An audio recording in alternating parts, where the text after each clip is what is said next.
अस्सलाम वालेकुम। आज की वीडियो में हम जो स्क्रीनिंग एंड सैम्पलिंग वाला चैप्टर है इसको मैं 3 पार्ट्स में डिवाइड करके पढ़ाऊँगा। अभी हम पहले पार्ट में स्क्रीनिंग के बारे में पढ़ेंगे, थोड़ा सा स्क्रीनिंग के बारे में हम वैलिडिटी से पहले तक पढ़ेंगे और फिर अगली वीडियो में मैं वैलिडिटी सही से समझाऊंगा क्योंकि वैलिडिटी इज़ क्या कहते हैं very important for exams point of view.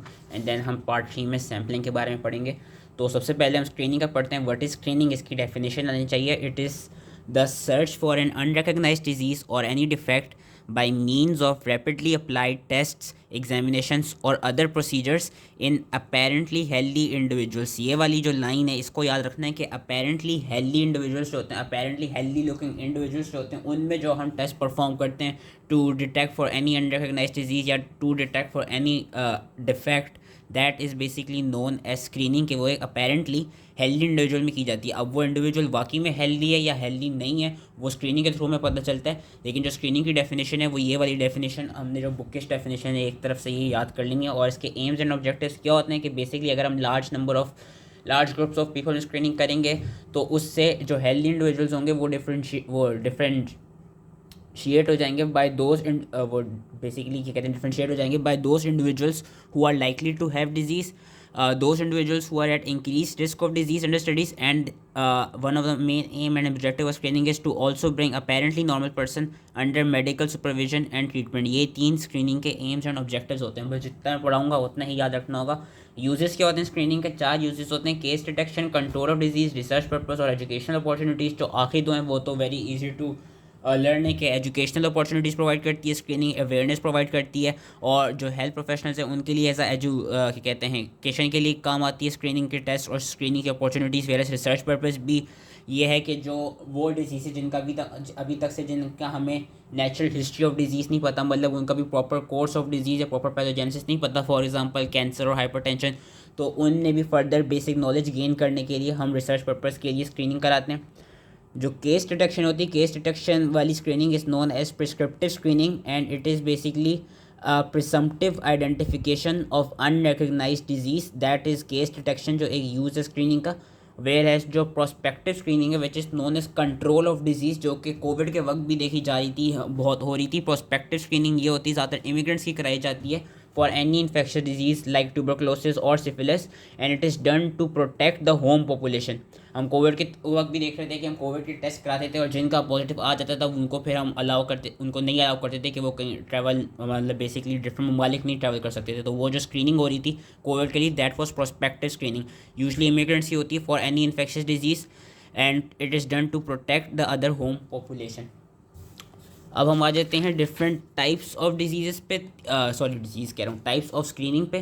3 तरह की स्क्रीनिंग होती है: mass screening, high risk selective screening and your multiphase screening. जो मैस स्क्रीनिंग होती है, mass screening is defined as a means of screening, means basically it is defined as screening of whole population या any sub group. For example whole adults की screening या जितने भी एक area में जितने भी बच्चे हैं उन सब की screening, so that is known as mass screening, कि बहुत सारे लोगों की जा रही है किसी भी होल पॉपुलेशन या होल सब ग्रुप की, दैट इज़ मैस स्क्रीनिंग। बस यही डेफिनेशन याद रखनी है। Second one is high risk और सेलेक्टिव स्क्रीनिंग।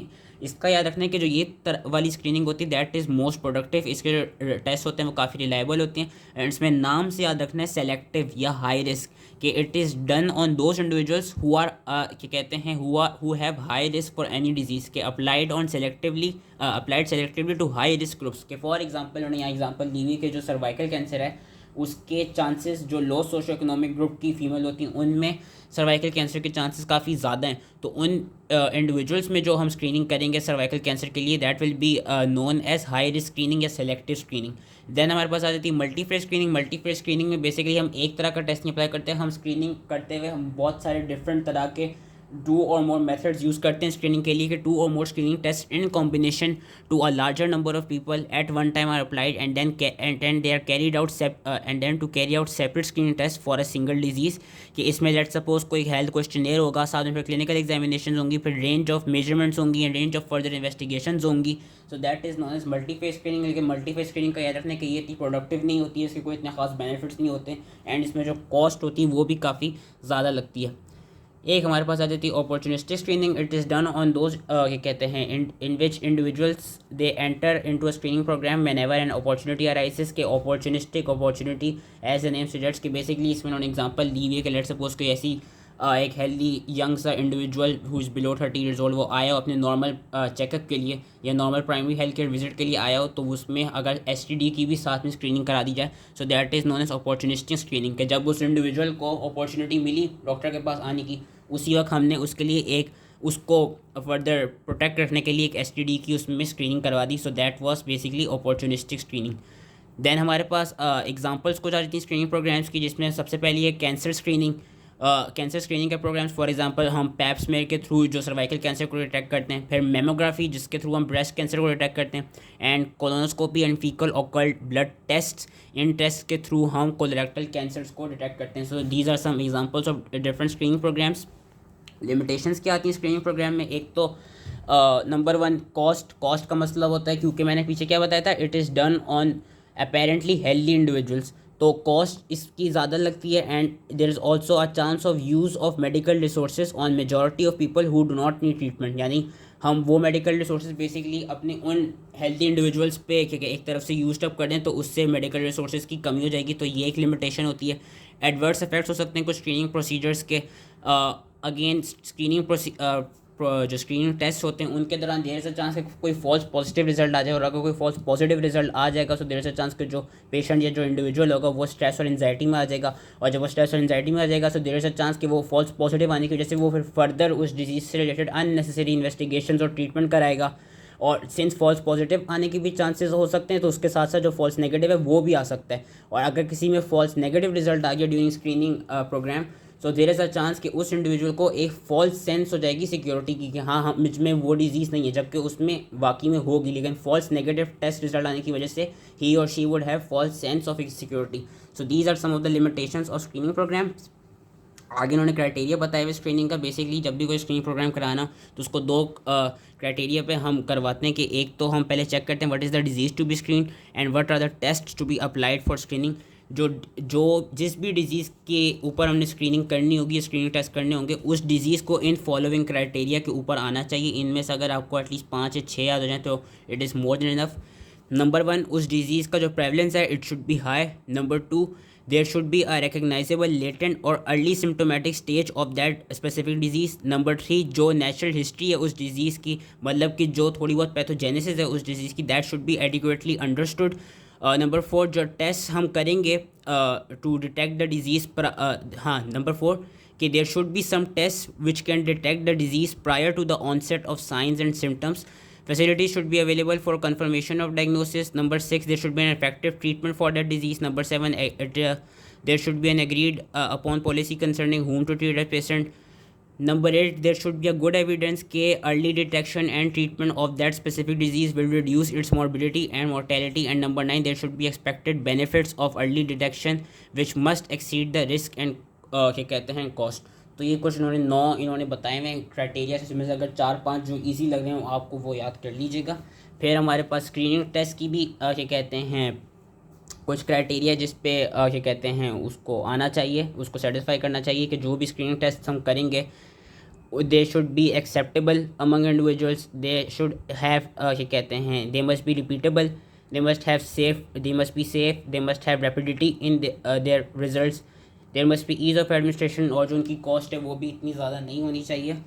तो हम रिपीटेबिलिटी पे आ जाते हैं। रिपीटेबिलिटी इसमें थोड़ी सी इंपॉर्टेंट है। रिपीटेबिलिटी का यह मतलब है कि जो भी हम टेस्ट करेंगे, ब्लड टेस्ट या कोई भी एक्सरेज या रेडियोलॉजिकल टेस्ट या biochemical test, those test must be repeatable and these test they must give consistent results when repeated more than once on the same individual और material under the same conditions. ये चीज़ याद रखनी है कि they must give consistent results when repeated more than once on the same individual under the same conditions.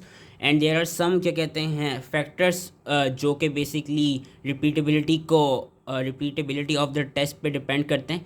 3 factors क्या आ जाते हैं? Observer variation, biological variation and errors related to technical method.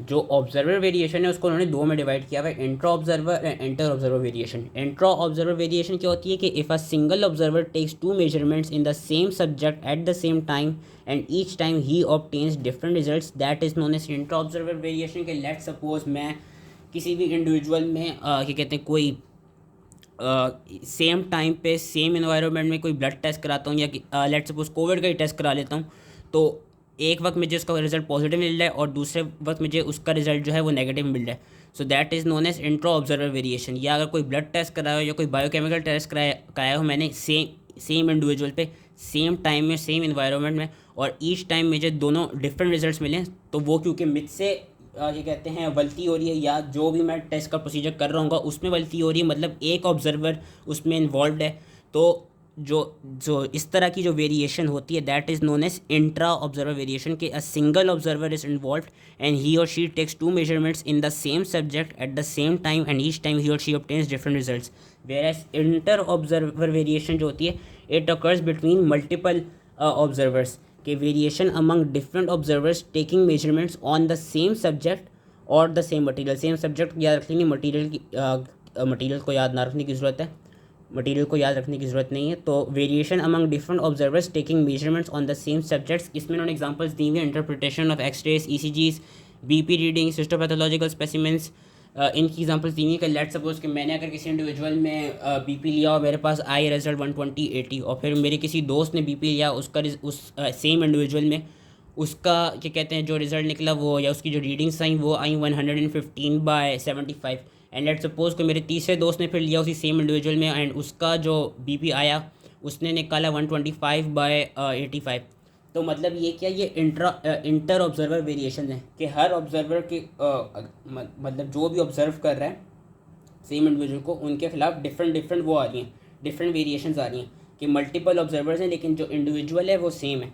इसी तरह एक्सरे में भी ये हो सकता है, एक्सरे की इंटरप्रिटेशन करते हुए, ईसीजीज की इंटरप्रिटेशन करते हुए भी हो सकता है, या हिस्टोपैथोलॉजिकल स्पेसिमेंट्स के वक्त भी ये हो सकता है कि लेट सपोज मैं कोई डिजीज़ फाइंड कर लूँ क्योंकि मैंने एक स्पेसिफिक एरिया को माइक्रोस्कोप के अंदर रखा हो, वेयरएज जो मेरा कोई और फ्रेंड हो वो उस डिजीज़ को ना फाइंड कर सके क्योंकि वो मे बी किसी और एरिया को माइक्रोस्कोप के थ्रू एग्जामिन कर रहा हो। So these variation these are known as inter observer variations and these errors या these variations they can be minimised by standardisation of the procedure and by intensive training of all the observers. ये सारी थी observer variations. अब हम आते हैं biological variations जो कि basically which are associated with physiological variables, कि let's suppose blood pressure, your blood sugar levels, your serum cholesterol levels, ये चेंज होते रहते हैं। अगर मैं खाने से पहले किसी का ब्लड शुगर लेवल लूँगा और खाने के बाद किसी का ब्लड शुगर लेवल लूँगा तो ऑब्वियसली वो डिफरेंट आएगा। बायोलॉजिकल वेरिएशंस होती हैं। सुबह को उठ के मैं किसी का ब्लड प्रेशर लूँगा, रात को सोने से पहले किसी का ब्लड प्रेशर लूँगा, वो डिफरेंट होगा due to our circadian rhythm. तो ये वाली जो वेरिएशंस आती हैं these are known as biological variations. उनकी उन्होंने आगे बताई नहीं कि वे क्यों आती हैं, कि these are due to changes in parameters observed due to variations in the way patient perceive symptom and answers and also by due to regression to the mean. इस पॉइंट का मुझे मतलब समझ नहीं आया था तो देख लीजिएगा, इन तीन चीज़ों को वैसे याद कर लीजिएगा। एंड लास्ट पॉइंट जिसकी वजह जिस पे बेसिकली जिस फैक्टर पे रिपीटेबिलिटी वो कर रही थी, रिलाई कर रही थी, errors related to technical methods. Errors में हमारे पास आ जाते हैं defective instruments, faulty reagents and erroneous calibrations which leads to unreliable और इनअप्रोप्रिएट रिजल्ट्स। के लेट सपोज मैं बीपी अगर ले रहा हूँ तो मेरा स्टेथोस्कोप अगर ख़राब हो, या मेरा वो स्टेगोमैनोमीटर ख़राब हो, या कोई मैं बायोकेमिकल टेस्ट परफॉर्म कर रहा हूँ तो उसमें जो रीजेंट्स हों वो फॉल्टी हो गए हों, मतलब errors which are related to the technical methods, जिसकी वजह से जो टेस्ट की रिपीटेबिलिटी होती है वो फिर फर्दर अनरिलायबल और इनअप्रोप्रिएट कर दी जाती है। तो that was all related to the part 1। आगे जो है, आगे हम काफ़ी इंपॉर्टेंट चीज़ पढ़ेंगे, validity which is basically the accuracy of the test.